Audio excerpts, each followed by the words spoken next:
Everyone wants a goth girl until all of a sudden she's asking for your hair to stick in a locket.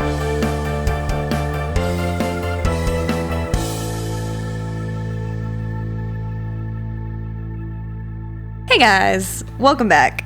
First things first, let's just get it out of the way. Yes, my eye keeps twitching. No, I don't know why. And no, I'm not dehydrated before anyone asks me, okay? But it is driving me up the wall, okay? You don't have to point it out. I know it's there. My eye be twitching, okay? Anyway, welcome back. Welcome back to my podcast. It's now 2025. Isn't that absolutely crazy? And I have been looking forward to this because this book for Book of the Month has been sitting on my couch for a week now. And I cannot wait to open it and find out what we're reading in January of 2025. But before we can do that, I have to get some things out of the way. Namely, we got to talk about Meddling Kids. Meddling Kids is what I read in December 2024, so last year. Isn't that crazy? And I gotta be honest with you, it disappointed me in so many ways, and I almost didn't finish it. I got like halfway through, and I was like, what am I doing here? Why am I still here? Why am I still reading? But I powered through for you guys so that you could have an unbiased review. Well, I suppose not unbiased, but fully comprehensive is a better term. You can have a fully comprehensive review of this. And let me rate it for you. Because I gave it a 2.5 out of 5. That's how I felt about it. 2 to 2.5 out of 5 stars. I wouldn't read again, and I don't think I'd read from this author again. But let's start from the beginning. This is called Meddling Kids. It's by Edgar Cantero.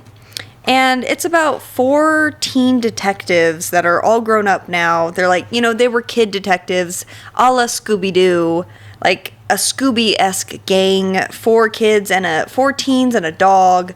And now they're all grown up, and they go back to their little town to revisit one of their mysteries that they thought was solved, but it's been plaguing them, essentially. So they go back and they resolve this mystery, and it's got some supernatural in it. There's a hint of romance.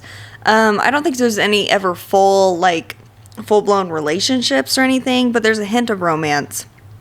And it was trying too hard. That's how I feel about it. Obviously, it's based on Scooby-Doo. It's called Meddling Kids. It's 4 people and a dog. 2 guys, 2 girls, and a dog. And, I just didn't like it. I think it lost me when it based itself on Scooby-Doo. Because I feel like if you're going to base yourself on Scooby-Doo is the blueprint, you have to do a good enough job that it's doing, homage to Scooby-Doo. But it doesn't. It's trying too hard. It wants you to take it seriously, and I just can't. It wants to be an adult version of Scooby-Doo, and it loses me. I think the reason the live-action Scoobies from, the early 2000s work so well is because they maintain the silly goofiness that is Scooby-Doo, and they're still, a more adult movie.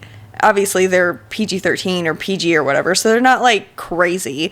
But they're able to, step it up a notch while still being Scooby-Doo because they keep the goofiness that is a Scooby movie. It's still a talking dog, you know what I mean? This book does not do that. This book feels more like Velma to me, the TV show, that just trashed the original source material and didn't, pay it, do it any justice. That's how I feel about this book. I feel like I'm gonna break this down into two parts. What I feel like this book does well, and what I feel like it does not do well. Where it fails.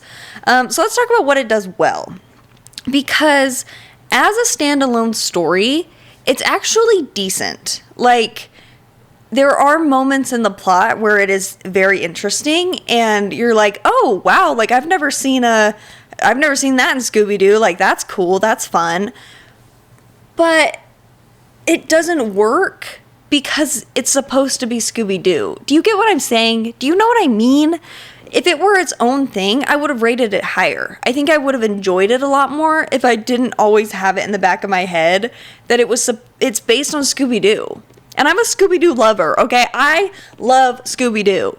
I literally call myself Hex Girl Ray, okay? I love Scooby-Doo. Okay, sorry. We're supposed to be talking about the things it does well. So let me back it up.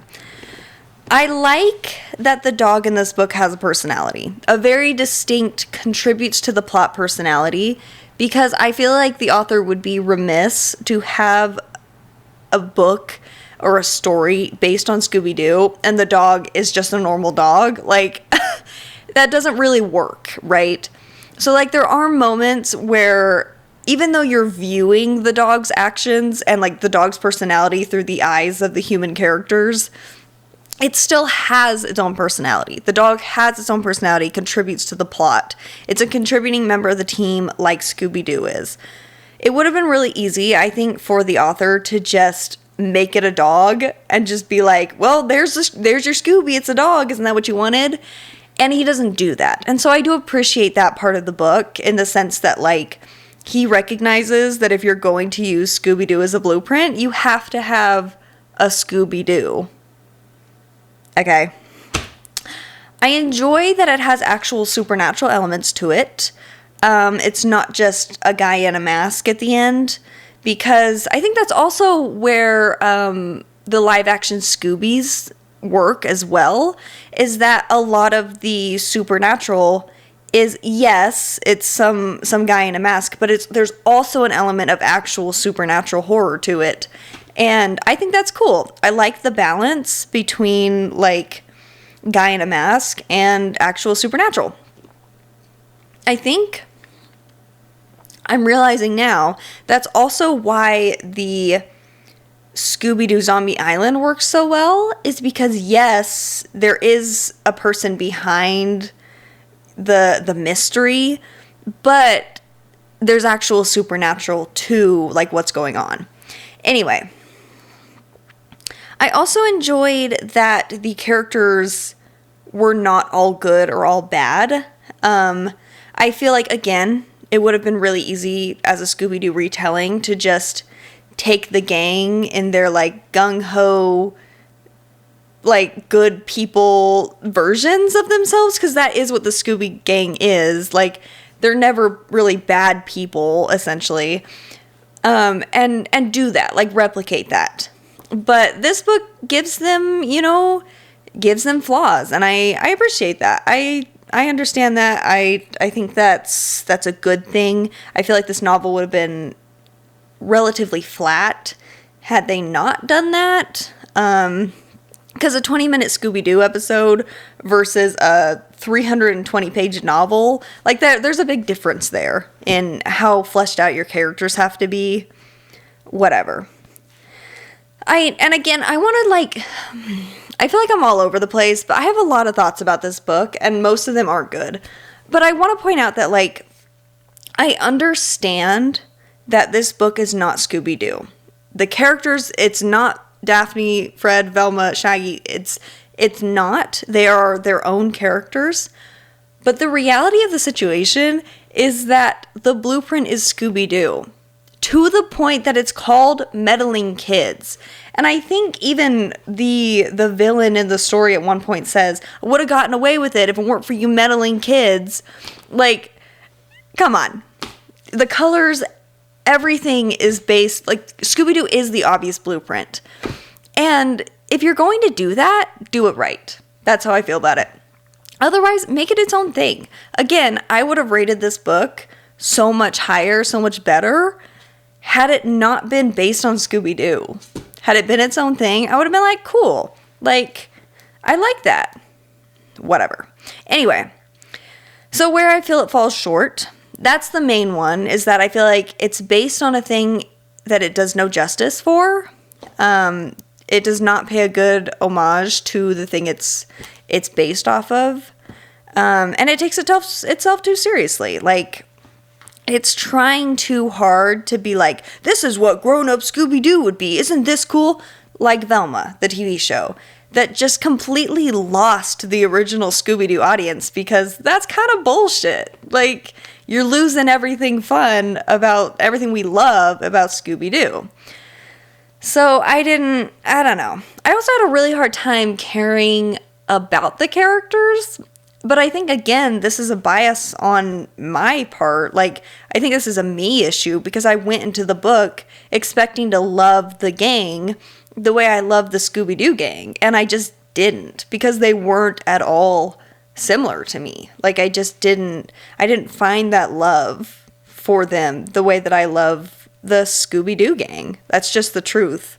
So I think part of that is, again, that is a me issue, and part of that is an author issue because, again, and I don't want to have to keep saying this, but I feel like I have to, it's based on a beloved, like, group of characters and story. If you didn't want people to compare them, you shouldn't have based it off of them. Anyway. The other thing I really don't like about it is that half of the book is written like a script, and my friend described it as, like, it felt like the author was pitching a TV show or a movie to you, and that is what it feels like. It feels, like, discombobulated and, like, not very well put together because half of it's written like a script. Like, the author couldn't decide whether or not it was going to be a movie or a novel, and so he just combined them. And it was really hard for me to read. Jumping back and forth between, like, script text and actual novel writing was so hard for me, and I didn't like it. But that's just me. That might just be, a me issue. Again, all of these things are biased. Like, they're probably just a me issue. But it also took 120 pages for me to care about this book. Like, it took 120 pages for me to be like, oh, this is kind of interesting, actually. Maybe I will keep reading. Because before that, I was like, this is so boring. Here was the issue, is that it moved so slow in the first half and then wildly fast in the second half. And it was like, whoa, where are we going? And also the suspense didn't feel real. Like, the suspense never had me on the edge of my seat because I never truly believed that something bad was going to happen to them. Like, all of their issues are solved relatively quickly and without any, like, problems. So the suspense wasn't there for me. Like, there was no thrill for the suspense, I guess. And this is the last thing I'll say about it, is that this author does a thing with one of the characters that I feel like a lot of authors do when they write a character with red hair, specifically a female character with red hair, where he gave the hair a personality, and it was really cringy. I'm so sorry. It was really, really cringy. Like, I don't know verbatim things he'd say, but it would say things like, and so-and-so's hair recoiled in itself in fear. And you're like, okay, I mean, like, I get it. But it was like every couple of pages, the hair did something. And I was like, I get that this person has red hair, like red curly hair. Like, I understand.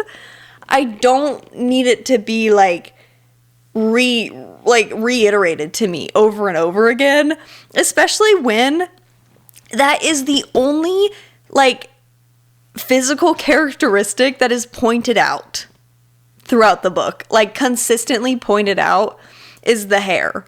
None of the other characters have a physical characteristic that's, like, pointed out. It's just the hair. And I feel like that was such a weird choice on the author's part.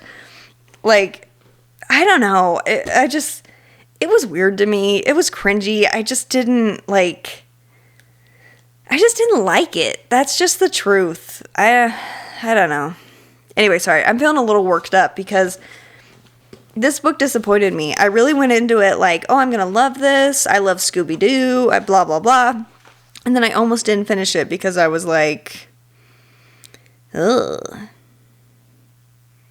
Ugh. You know? Anyway, let's move on. Okay, so now that we got that out of the way, we get to do the thing that I have been looking forward to and I am so excited about, which is opening this here book of the month for January 2025. Drum roll, please. I don't have one. Maybe we'll add one in post. I'm going to remove the little card here that has the number on it. Yes, again, I'm going to say it. This says number 5. I have a little code sheet that tells me which number is which month. Because when she gave them to me, she like had them stacked in order by size. And so they weren't in order the way she had them stacked. So she has them numbered. And number 5 is January. And I'm just going to open this. I'm probably not going to read it verbatim, but I am going to open it just to see if she gives us any hints. Oh. Okay, first of all, isn't that so cute? It's got a little skeleton. Okay, let's see. Let's see what it says. This book is art. It's so fun. They probably killed so many trees with all the ink. But I love putting together a puzzle. Oh, okay. Plus, with the psychology element, it makes for a really fun read. But mostly, this is one of my faves because of its uniqueness. It's beautiful. Okay. That's what she said about it. So let's open it. I'm so excited. I'm so excited. Okay. Are you ready? Maybe I'll have Van add a drum roll. Oh my, okay. Okay, just kidding. This is really good wrapping paper. Ooh, okay. Okay. Oh, it's big. I'm so excited. Oh, okay. It's called, oh boy, I don't know if I can pronounce this last name, but it's called The Dead House by Dawn Kurtajik. I don't know, something. But this is it. This is what we're reading for January. Ooh, this is beautiful. Oh, I'm so excited about this. Okay. This is going to be fun.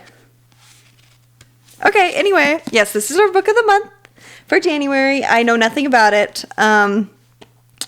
So I don't know what to tell you, but what I do know is that this is what we're reading. So I have no synopsis for you. I'll just have to read it, and then next month I'll tell you what it's about, I guess.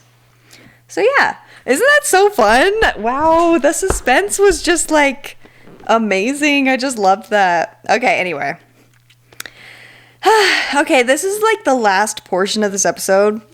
And this will probably be a pretty short episode just because, like, I don't know, it's book of the month. I feel like once we talk about book of the month, like, I don't really want to add too much to that because I feel like all of my thoughts go into book of the month and I just want to keep it here and not really distract too much from it. But considering that I'm already doing a review today for Meddling Kids, let's talk about Nosferatu, because I saw Nosferatu this morning and it was really good, like really good, to the point where like I wasn't super upset about not getting the popcorn bucket before, and now I'm really upset that I don't have the popcorn bucket. Like I need it so bad to put my trinkets in. Whatever. They are all sold out near me. I've already looked. But the fact that I missed out on that popcorn bucket is going to haunt me for the rest of my life. This is not a movie to see with your grandparents. It's very, how how do I word this? I think sensual's the wrong word because it is still a horror movie. Let me just put it bluntly. There's a lot of titty, and I think at one point there is a full frontal of, what's his name? Skarsgård, who plays Orlok. And you can, in fact, see his dick. So there is that. Yeah. So maybe don't take your grandparents, unless your grandparents are chill like that. I'm not going to yuck your yum, because actually, that's possible. What do I know? But, mine are not. So I will not be taking my grandparents to this one. But it is beautiful. This movie is, stunning. As far as, cinematography goes and just visual, how visually pleasing it is, it's gorgeous. It's stunning. It's beautiful. It's everything I'd want out of a Victorian movie, like a movie based in a Victorian setting. It is very, cool toned. It's very, it's beautiful. It's beautiful. I just love it. Love it, love it, love it. The sound design just impressed me so much. The sound design is incredible because there are moments, spoilers, I suppose.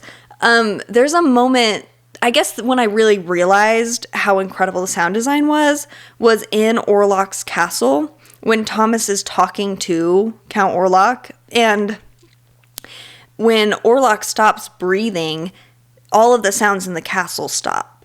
And then when he inhales, not only do you hear his breath, but you also all the creaks and the moans. And it sounds like the castle inhales with him.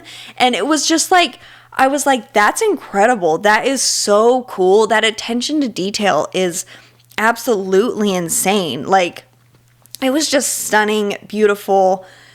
I loved it, personally. It was a 10 out of 10 movie for me. I would absolutely watch it again. If you're not a fan of, a period piece or, a Victorian movie, you might not enjoy it that much because it is long and it is kind of drawn out. But personally, I'm a big fan of that. And I'm a big, big fan of Gothic horror and Victorian Gothic horror in particular. See, my favorite, Crimson Peak. So I really liked it. I thought it was beautiful. I thought it was, honestly, immaculately done. The casting was fantastic. I didn't know Lily Rose Depp from anything. I'd never really seen her in anything. I know she was in, now what was that movie with Timothée Chalamet? Or Show? I don't remember. She was in something with Timothée Chalamet, and that's kind of where I first, kind of picked up on who she was. But she's incredible in this. She's so good in this. And then, of course, Skarsgård. And I can't remember which Skarsgård it is. Bill, maybe? He's great, but he's a horror icon. He does horror all the time. So, I just knew he was going to be good. But it's really, really good. And I felt now, I haven't seen the original. I think I need to go watch it now because I feel like I need to know where it differs. But from what I can tell, I would imagine it pays pretty good homage to the original because even just in the way it's shot, because there are moments where the cinematography is done in such a way, purposefully, that it looks like an old-timey Hollywood movie. And I imagine that is partly an homage to the original. I would think so, at least. So yeah, I really enjoyed it. I thought it was really good. Van really liked it. And I honestly would really like for Van to carry around a locket with my hair in it. That's the truth. And I've already started looking for one because I'm into that. Everyone wants a goth girl until all of a sudden she's asking for your hair to stick in a locket, or she's giving you her hair in a locket. So yeah, really good. Really, really good. I know there are quite a few critiques of this movie from people who are not gothic horror fans.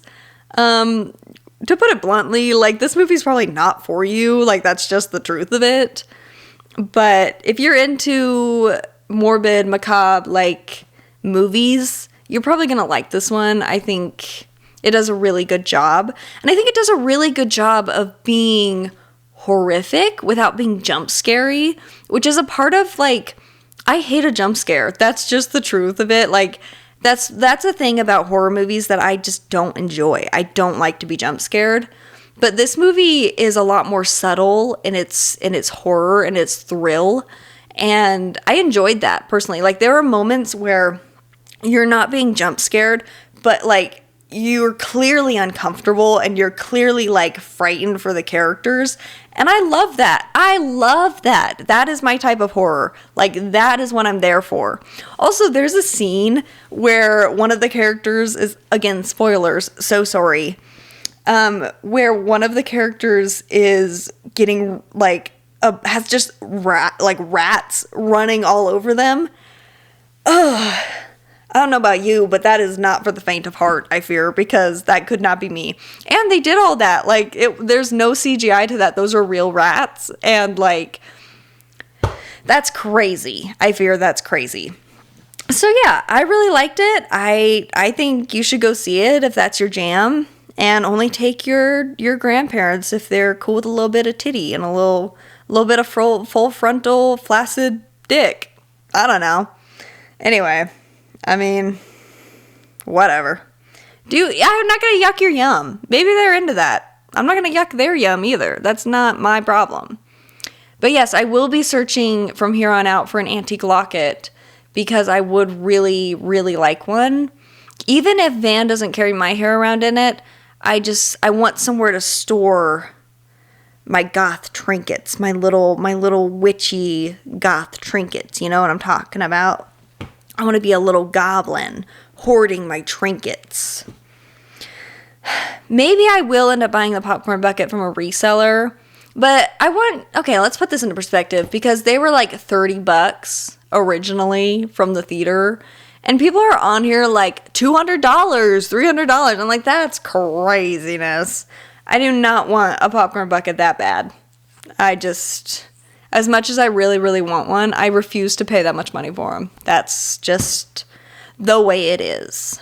So yeah, kind of a weird episode today. A lot of reviews. Just an episode of reviews, I suppose. But, you know, it's the new year. New year, same podcast, being silly goofy, and we're going to have a good time. So yeah, let us all read this book together. It's called, again, let me just tell it to you, The Dead House by Dawn something, because I cannot pronounce the last name. I'll look it up, and next time I'll know how to say it, probably, maybe. We'll see. Anyway, guys, that's everything. Have a good day, or night, or morning, or afternoon, wherever you are. Bye.